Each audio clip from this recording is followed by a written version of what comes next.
tarda a totes i a tots. Bon dia. Ahir el diari El Punt Avui va publicar un article amb el títol La llengua i la seva circumstància, signat pel Carlos Castellanos. A la fitxa de la signatura consta en Carles com a lingüista i enginyer.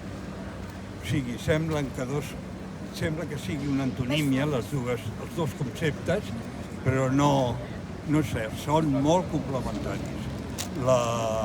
La construcció de la llengua, de la parla, de l'idioma, és el gran pas endavant de la humanitat. És una construcció d'enginyeria. Bé, l'article és molt llarg i jo he agafat unes quantes frases, però necessitaria algú que em fes llum, perquè...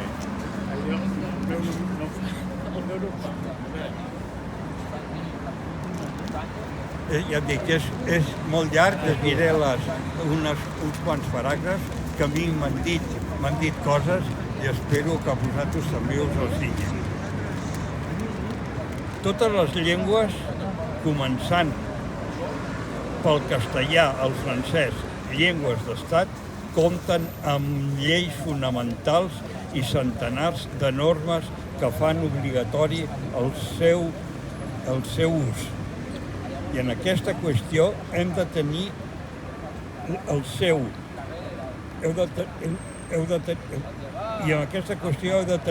clar que si el coneixement de la llengua nostra no es fa obligatori i no aconseguim que el seu ús sigui preferent en tots els àmbits socials importants, no hi haurà normalització lingüística.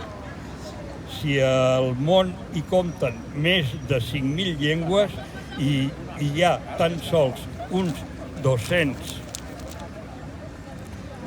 estats constituïts, no cal ser una lluminera matemàtica per descobrir quin és el gran factor desigualitari. L'estat és poder i la desigualtat entre les llengües és el resultat d'una imposició, és a dir, d'una pràctica tan antiga com la humanitat, que és l'imperialisme. La millor manera d'analitzar la subordinació lingüística és explicant-la com l'expressió d'una dominació que és política i amb arrels històriques profundes lligades a ambicions econòmiques. Les llengües pateixen perquè les persones que les parlen són objecte de formes de dominació i d'abús. La situació de les llengües del món es troba, doncs, lligada a la desaparició d'aquestes formes de dominació i els resoldrà quan els imperis o els macroestats, ofegadors de pobles, cultures i llengües, hauran arribat al seu límit. Aquesta és l'explicació més clara de les circumstàncies de l'opressió lingüística.